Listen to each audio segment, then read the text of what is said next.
Bismillahirrahmanirrahim. Assalamualaikum warahmatullahi taala wabarakatuh. Apa khabar semua? Harap semua dalam keadaan sihat sejahtera. Baiklah, untuk tidak membuang masa, saya perkenalkan diri saya. Itu Nadia binti Rosli selaku moderator pada hari ini. Dalam forum yang bertajuk Dakwah di Malaysia, Strategi Dakwah Terhadap LGBT. Okay, bersama saya ditemani dengan 3 orang panelis yang saya kira cukup hebat insya-Allah yang akan bersama-sama mengupas tajuk forum kita pada hari ini. Okay. Saya perkenalkan panel yang pertama iaitu Cik Nur Alia Syahira binti Muhammad Arifin. Panel yang kedua iaitu Nurul Ashikin binti Rosli. Dan panel yang terakhir adalah Marini binti Sa'ari. Okay, baiklah.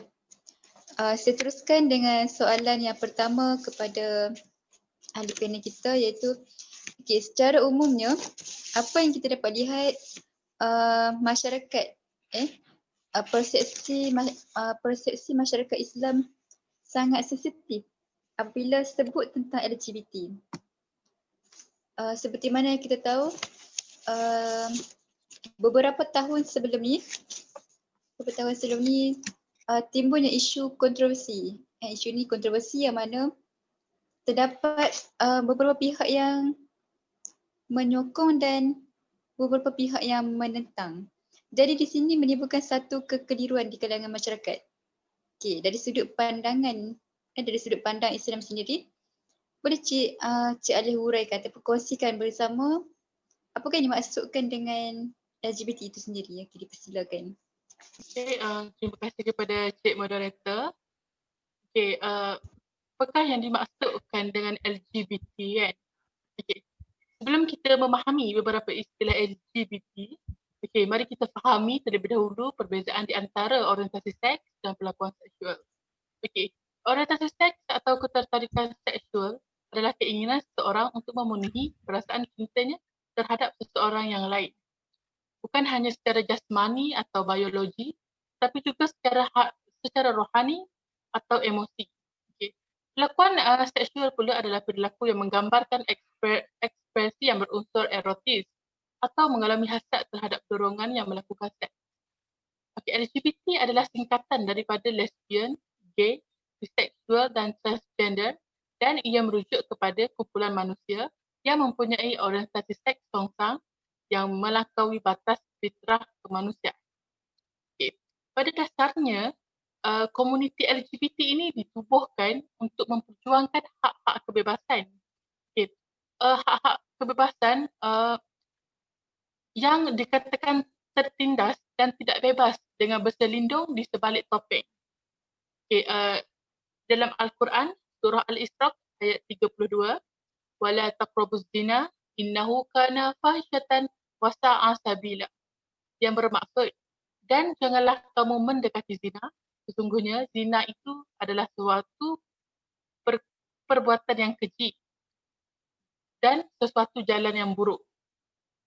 Okay, berdasarkan kedua-dua komponen yang saya sebut tadi, iaitu orientasi seks dan perlakuan seksual, kita akan dapat lebih mengetahui tentang maksud istilah LGBT itu.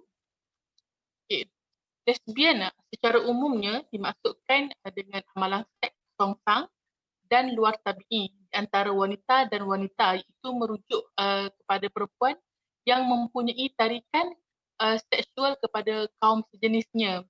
Okay, dengan bahasa yang mudah, okay, perempuan yang suka kepada perempuan, okay, yang sama-sama ada tarikan seksual. Okay, gay pula adalah sebutan khusus untuk lelaki yang memiliki orientasi seks terhadap sesama jenis. Dia macam dia samalah dengan lesbian.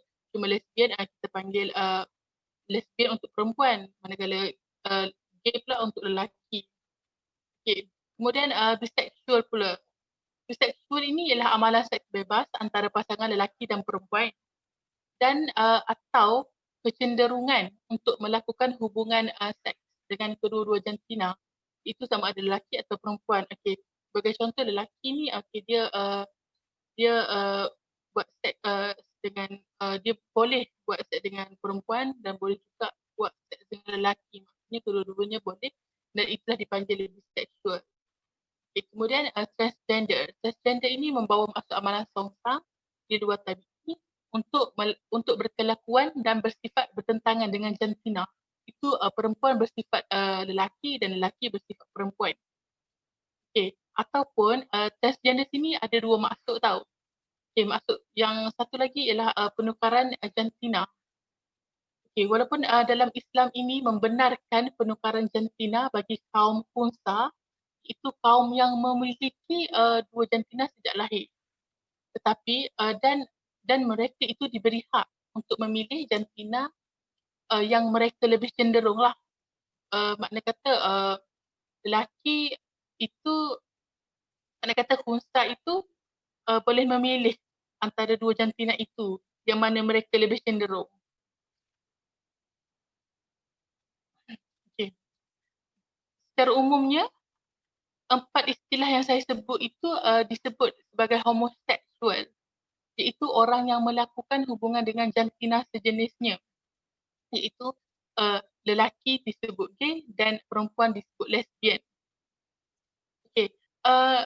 Profesor Dr. Wahbah Az-Zuhaili mengidentifikasikan 3 istilah yang relevan untuk dengan LGBT, iaitu zina, liwat dan sihat. Okey, yang pertama zina, iaitu hubungan kelamin antara lelaki dan wanita yang bukan pasangan suami isteri yang sah. Dan yang kedua liwat. Itu liwat tu gay lah. Iaitu hubungan homoseksual antara lelaki dengan lelaki. Dan yang ketiga sihat, iaitu hubungan homoseksual antara wanita dan wanita. Okay, dan para ulama bersepakat bahawa liwat dan sihat itu lebih buruk nak dibandingkan dengan zina. Okay, itu saja daripada saya. Okey, baiklah. Terima kasih kepada ahli panel kita yang pertama, Cik Alia, atas penerangan ataupun perkongsian berkaitan dengan apakah yang dimaksudkan dengan LGBT itu sendiri. Jelas di sini apa yang saya dapat simpulkan bahawasanya LGBT itu sendiri bermaksud yang tertentu. Okay, contohnya dia kata LGBT, L lesbian, B bisexual, G gay, D transgender. Okay. Perbuatan ini juga merupakan perbuatan yang melampaui batasan, melampaui batasan fitrah manusia yang asal lah. Okay, baiklah. Seterusnya saya teruskan kepada ahli panel kita yang kedua yang akan mengupas berkaitan dengan apakah hukum dan sejarah LGBT dalam Islam. Okay, persilakan. Terima kasih kepada Cik Moderator. Assalamualaikum warahmatullahi wabarakatuh dan salam sejahtera kepada semua. Sebelum saya masuk kepada hukum LGBT dalam Islam, kita masuk kepada sejarah LGBT dalam Islam dahulu. Di dalam Al-Quran, Allah Subhanahu Wa Taala telah menceritakan kewujudan perkumpulan manusia seperti ini dalam kisah Nabi Lut dan kisah kaum Sodom yang akhirnya membawa kepada kemusnahan seluruh kaum akibat perbuatan songsam mereka sendiri. Okey, pada zaman tersebut mereka mencari lelaki berwajah perempuan untuk dijadikan pasangan homoseksual. Okey, penyakit jiwa mereka ini nak cakap bahawa teruknya penyakit jiwa mereka ni sehinggalah ada di antara mereka yang saling bunuh-membunuh untuk merebut seorang lelaki yang berwajah perempuan. Okay, sampai tahap tu diorang menaikkan lebih kepada penyakit jiwa ni lah. Penyakit jiwa ni orang cakap terlalu kuat pada zaman tersebut. Okay, mereka tahu perbuatan mereka ni buruk dan tak baik sehingga mereka berkata keluarlah Lut dari wilayah kita ini kerana mereka itu manusia yang suci. Okey, diorang tahu perbuatan ni buruk disebabkan kaum Nabi Lut mereka telah diberikan rasa nikmat tentang rasa nikmat tentang perbuatan mereka ni sehinggalah mereka tak kisah tentang dosa pahala ataupun benda tu dilarang, tapi mereka ignore je. Okay.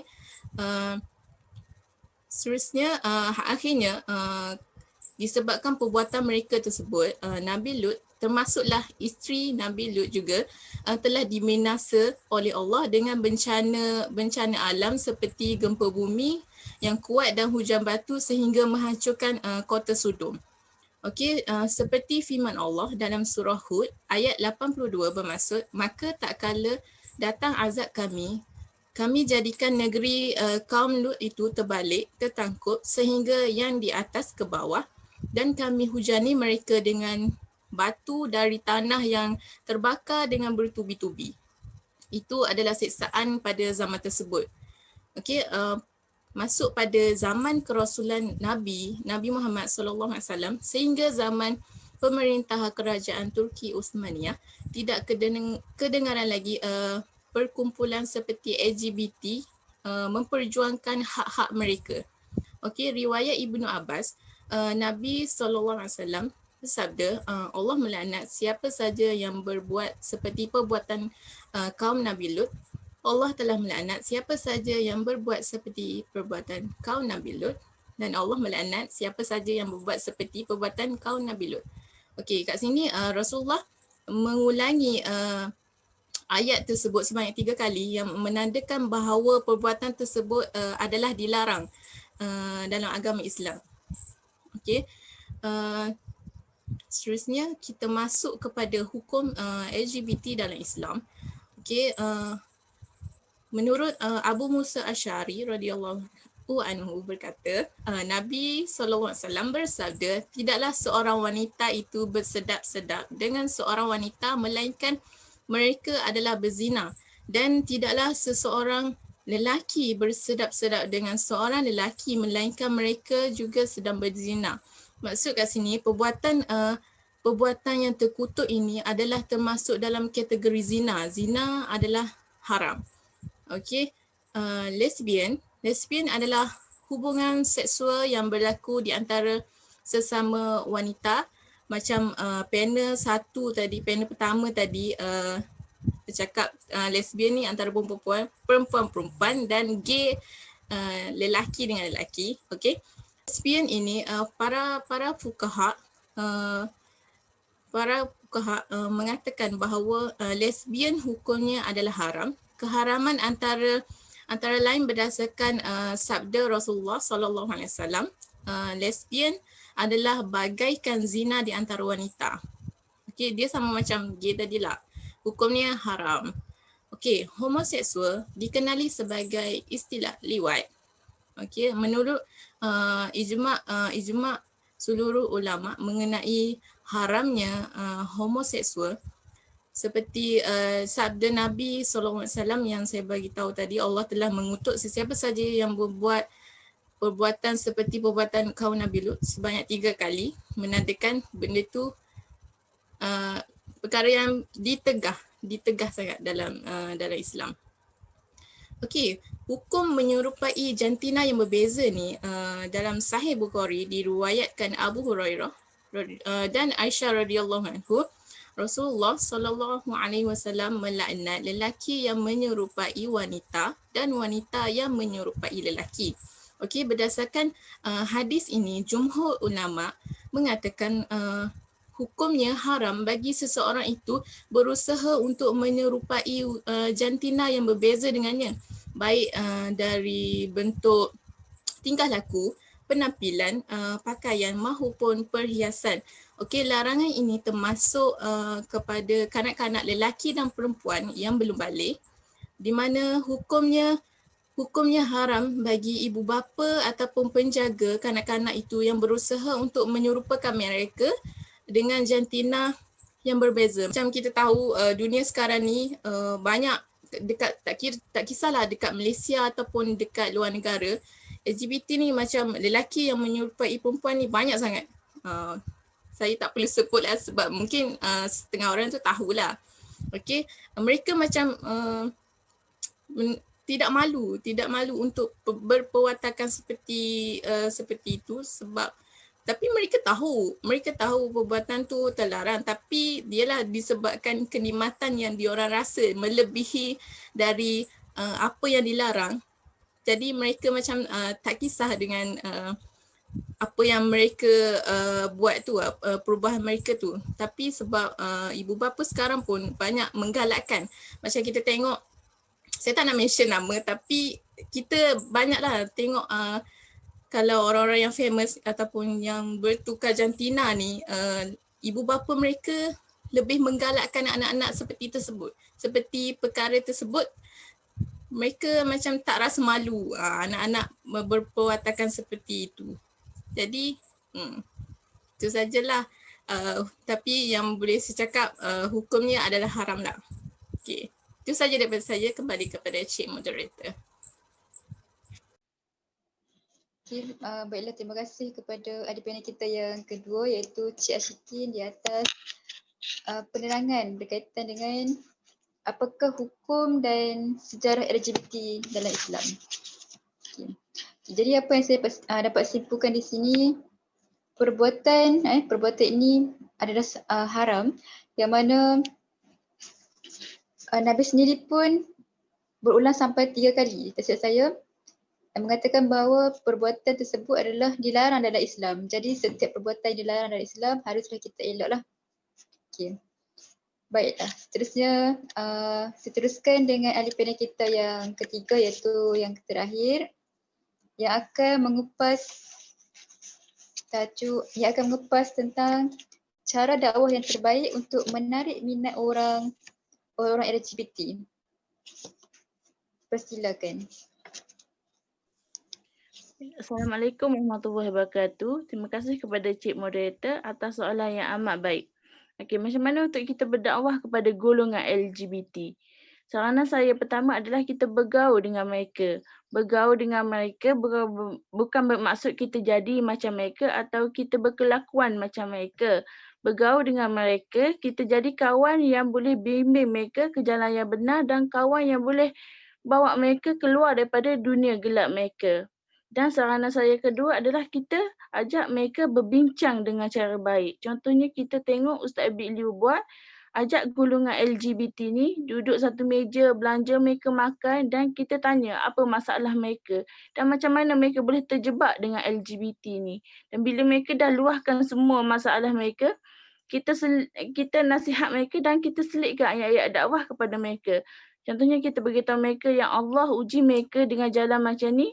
Tandanya Allah nak mereka berjuang untuk bertaubat kepada Allah, dan ujian ni juga tanda Allah cinta pada mereka dan tanda Allah ingat kepada hamba-Nya, dan apa-apa lagi lah ayat dakwah yang boleh kita beritahu mereka. Dan dalam surah Taha ayat 43 dan ayat 44, A'udzubillahi minasyaitanirrajim, azhaba ila fir'auna innahu tagha. Pergilah kamu berdua kepada Fir'aun, sesungguhnya ia telah melampaui batas dalam kekufurannya. Faqula lahu qawlan layyinan la'allahu yatadhakkaru aw yakhsha. Kemudian hendaklah kamu berkata kepadanya dengan kata-kata yang lemah lembut, semoga ia beringat atau takut. Okey, dalam ayat ni Allah suruh Nabi Musa pergi berjumpa dengan Fir'aun dan dakwah kepada Fir'aun dengan kata-kata yang baik, dengan kata-kata yang lemah lembut. Dan saranan saya yang ketiga adalah kita buat program kepada LGBT ni. Kita buat program tertutup. Contohnya kita buat program keagamaan kepada LGBT ni. Dan kita tak nafikan ada je yang golongan LGBT ni yang tahu agama dan tahu basic agama. Tapi mereka kurang perhayatan dalam agama. Jadi dalam program itu kita isikan dengan ajak mereka sama-sama solat jemaah dengan mereka, sama-sama ajak mereka baca Quran dengan kita, dan kalau mereka kurang mahir baca Quran, kita tolong ajak mereka baca Quran. Dan yang paling penting adalah dalam program itu kita bagi motivasi dan semangat untuk mereka berubah.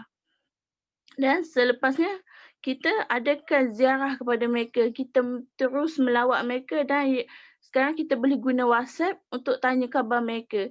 Kita tunjukkan kesungguhan kita untuk ajak mereka berubah, dan kita tunjukkan semangat kita betul-betul nak bantu mereka untuk ke jalan yang betul. Dan yang paling penting dalam kita berdakwah ni, kita guna pendekatan yang lemah lembut dan berhemah. Sebab golongan LGBT ni jiwa mereka lembut. Jiwa mereka sensitif, hati mereka mudah tersentuh. Jadi mereka suka dengan kata-kata nasihat, kata-kata galakan, kata-kata yang baik. Jadi kita guna pendekatan yang sesuai dengan mereka. Dan Allah ada berfirman dalam surah An-Nahl ayat 125.